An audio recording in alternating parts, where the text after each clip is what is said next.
Mancini, dos reforços que foram contratados, você não pode contar hoje com o Benítez, pela questão da documentação, né? E ele é um jogador de uma característica diferente daquilo que você colocou hoje em campo, né? Diferente do Campaz, diferente do Janderson. Você já tem uma ideia, e ele estava cotado para começar o jogo de hoje, você tem uma ideia de mudança de esquema, e só para completar, para não tirar uma dúvida da resposta anterior, o jogo contra o Aimoré já está definido, o Grêmio não vai com esse grupo principal? Nós ainda não sabemos, né? O jogo do Aimoré é na outra quarta-feira, então nós temos tempo para avaliar. Há uma ideia de se colocar em campo o time B do Grêmio, né? Que seria o nosso suplente. Mas isso vai ser alimentado daqui até lá, a gente vai sentar, bater papo, ver e analisar tudo aquilo que é importante, né? Escutar as pessoas que fazem parte de toda a equipe, escutar a diretoria, porque aqui a gente faz tudo de mãos dadas, né?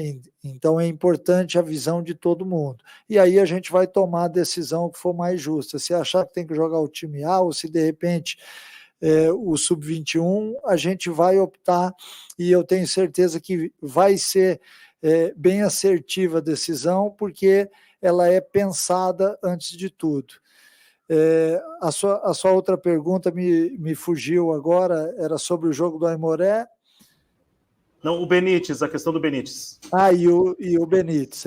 O Benítez é um atleta um pouco diferente daquilo que nós vimos hoje em campo, ele tem uma velocidade muito grande na armação das jogadas, ele tem um giro dentro de campo, ele usa muito o pivô, então certamente ele representaria algo diferente no jogo. Se ele jogar por dentro, como normalmente ele joga, eu posso usar o Campaz de um lado ou do outro, eu posso até formar um quadrado no meio campo.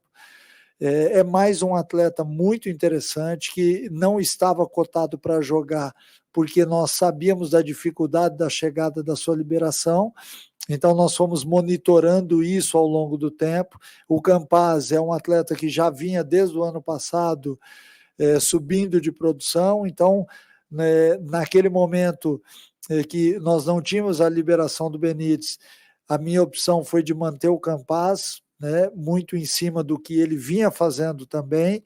O Benítez está chegando ao clube, está se adaptando, enquanto o outro já está num processo mais maduro, né? Mas eu não descarto até a possibilidade dos dois atuarem juntos. Eu acho que depende de cada estratégia, de cada jogo. É importante dizer que hoje nós temos um elenco pequeno, né, com 18, 19 jogadores e mais aqueles atletas que vieram da transição, que vieram do Sub-20, que jogou a Taça São Paulo. Um deles até entrou hoje no jogo, fez uma jogada belíssima. Então, com calma, a gente vai ajustando tudo. Todos esses atletas que vieram porque têm condições de fazerem outras funções, assim como o Tonhão fez hoje no jogo. Eu preciso rodar os atletas para que todos eles me deem mais alguma coisa, porque é dessa forma que nós vamos enfrentar um ano de Série B, onde a gente teve uma queda na receita, e para isso a gente tem que se reinventar diariamente. Não só eu, não só a diretoria, mas os atletas também. Então todos eles já estão sabendo disso, e é importante que todos eles se adaptem rapidamente à nossa forma de jogar, que não vai ser só essa. Haverão momentos onde a gente vai mudar o esquema, porque nós estamos no início do ano e todos os atletas têm que saber fazer outras funções também. Mancini, tudo bem? Boa tarde, parabéns pela primeira vitória. Foram apenas 3 reforços, né, para começar esse jogo, né? Ou seja, o time muito parecido com aquele que terminou 2021. E você até estava falando um pouco disso, mudança de esquema e tal, mas a pergunta que eu te faço é: como é que se muda a cara de um time que mudou tão pouco de um ano para o outro? É claro que ainda tem o Benítez, o Nicolas entrou no final, mas o Grêmio mudou pouco de fotografia. Como é que faz para ter uma mudança de atitude dentro de campo, mudar a cara do time do ano passado, né, que acabou com o resultado muito ruim do rebaixamento, para que tudo seja melhor esse ano, sendo que o time mudou pouco em termos de peças? Interessante a pergunta, porque a sua mudança de atitude, a partir do momento em que você fecha um ano e inicia um outro, onde você tem que voltar para a Série A, você tem que mudar a postura. Então, a postura ela foi alterada e essa foi a primeira conversa que todos nós, não só eu, mas a minha equipe de trabalho, a diretoria, todos aqueles que estão envolvidos no processo, falaram a mesma coisa. Nós sentamos com todos os atletas, mesmo aqueles que chegaram agora ao clube, para que todos entendessem que há uma necessidade muito grande de uma mudança de postura, dentro dos treinos, dentro dos jogos, na alimentação, no descanso, no seu dia a dia, para entender aquilo que está acontecendo, e nós tentamos segurar todos os atletas que estavam conectados o ano passado com isso. Alguns atletas acabaram saindo, porque isso faz parte também do futebol, de uma virada de ano, de um início de temporada, mas é importante dizer que essa mudança de atitude ela tem que ser vista em campo. Hoje, talvez, a gente ainda não consiga detectar alguma coisa, mas ao longo da temporada o torcedor vai ver que esse é um outro Grêmio.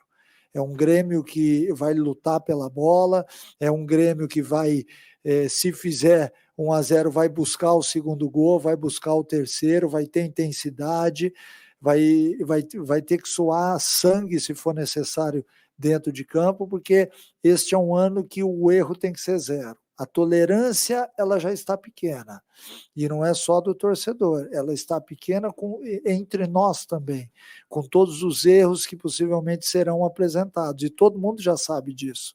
Então, apertou-se o cinto para todo mundo, e é importante que todos eles deem resposta, assim como nós, todos nós que fazemos o futebol do Grêmio, temos que dar uma resposta significativa ao torcedor, à coletividade, à família gremista, porque todo mundo quer ver isso. E nada melhor do que você ver no dia a dia, o cara chegando um pouco antes no treinamento, fazendo o pré-treino dele, indo para campo, fazendo o treino bem feito, acabando fazendo o pós-treino, se cuidando, se alimentando. Então, dentro de tudo isso, a gente espera mudar não só a maneira de jogar dentro de campo, como também tudo aquilo que a gente detectou que não estava ajustado, foi ajustado, e eu tenho certeza que esse ano vai andar melhor.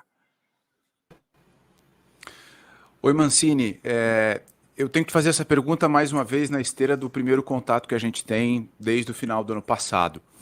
O principal jogador do Grêmio em 2021, no nome, na atenção, Douglas Costa, ele não permaneceu. Qual é o impacto para o Wagner Mancini, treinador, para o comandante do grupo, da saída do Douglas Costa do elenco do Grêmio?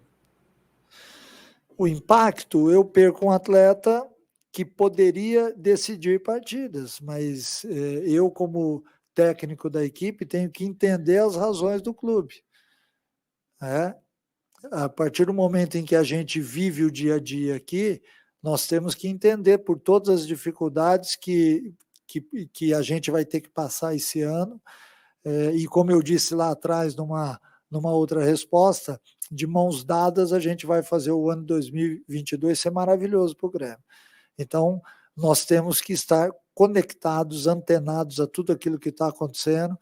Eu entendi, eu só vou até certo ponto, a partir do momento em que a diretoria e o atleta entenderam que o melhor seria a saída dele, eu já comecei a pensar numa solução. O Douglas teve alguns dias ali com a gente, que não chegou a uma semana, e posterior à sua saída, o Janderson assumiu a camisa e já jogou. Então, naturalmente, a gente vai vivendo um dia após o outro, já com uma nova sequência, já jogamos hoje, estreamos, vencemos, domingo tem outro jogo, e a vida passa, e é assim que a gente tem que pensar. Mancini, você citou agora há pouco, né, que o grupo está pequeno e que deu chance, por exemplo, você está trabalhando as opções que o elenco de transição te apresenta, e até o time ali que disputou a Copa São Paulo, tem aí também o Lucas Cauã no grupo, né? Tem o Bitelo, enfim, como é que você está trabalhando com esses jovens? Que tipo de aproveitamento dá para projetar para eles? Olha, ao longo da minha carreira, eu sempre tive a oportunidade de abrir espaço para vários jovens, né? Eu tenho uma lista inteira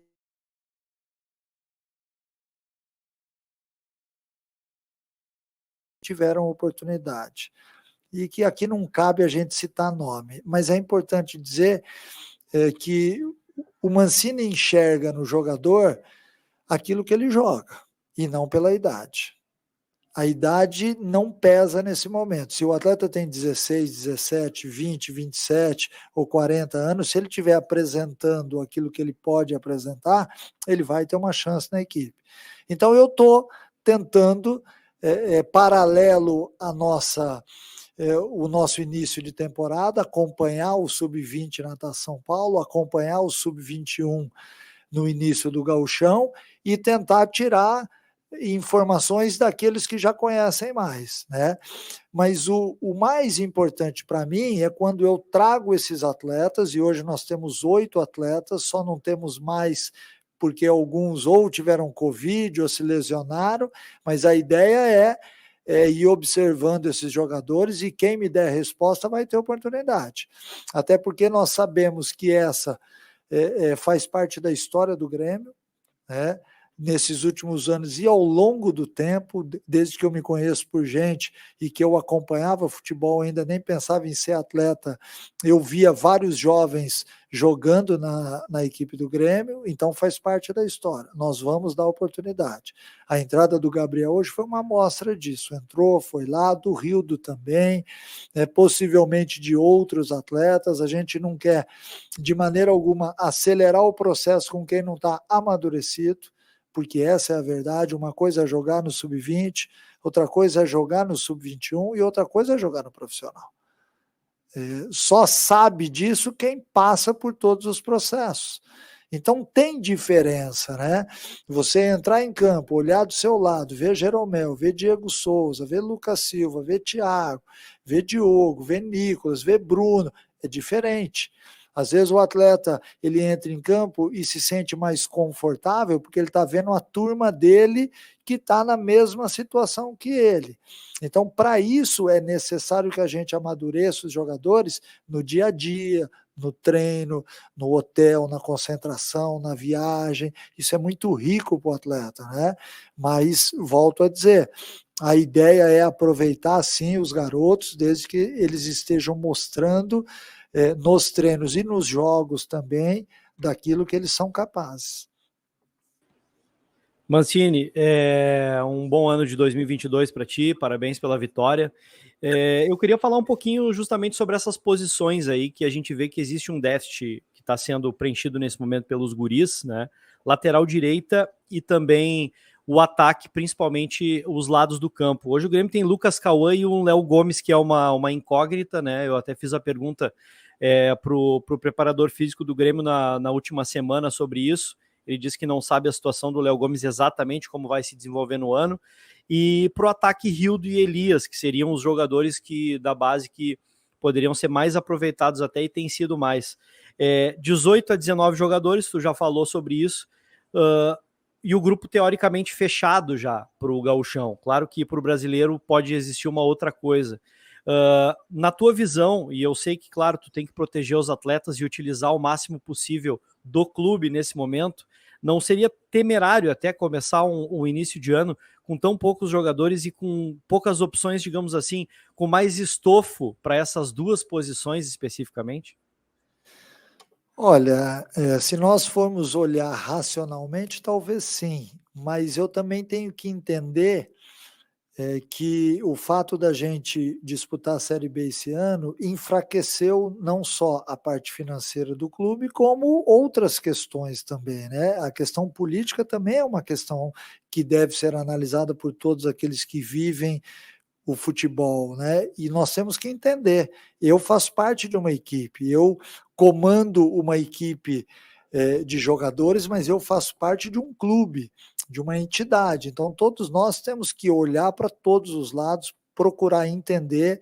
Eu tenho certeza que se tivesse a possibilidade de outros atletas estarem aqui, com certeza eles estariam, porque eu sei o que foi feito pelo Denis Abraão, pelo Diego Serri, pelo Serginho Vasquez, ao longo das férias, o quanto foi feito de trabalho em busca de reforços, e a gente tentou, logicamente, dentro de um orçamento, montar uma equipe competitiva, manter alguns atletas, utilizar alguns jovens, porque também é necessário dentro de todo o processo, e também seria assim caso o time tivesse ficado na Série A, mas a gente tem que buscar alternativas para este momento. Não adianta a gente ficar sonhando, e eu não sou um sonhador nesse sentido, eu sou em outros momentos, mas nesse sentido não adianta eu ficar sonhando com mais atletas, eu tenho que buscar soluções. Então nós sabemos que pode ser que lá na frente a gente consiga mais alguém. Mas para este momento, como a gente apostou no Léo e ele infelizmente teve uma lesãozinha, né, e acabou ficando de fora, a gente tem que buscar na base uma solução, e eu já estou preparando o Tonhão, que se tiver necessidade vai ser utilizado ali também. Assim como ele pode ser utilizado no lugar do Jeromel, do Bruno, enfim. Paralelo a isso, a gente está maturando alguns outros atletas. Gustavo Marins já está com a gente há algum tempo, Gustavo Martins, Erickson estão na transição, o Heitor vinha para a gente, e infelizmente houve o caso de Covid, então nós estamos tentando fazer com que todos eles fiquem aptos. Por algum momento, talvez a gente sinta um pouco de dificuldade, porque você se acostuma às vezes com Jeromel, com Kahneman, e tem que botar um menino ali, e o menino vai entrar e vai ter que jogar, mas é importante a gente maturá-los, né?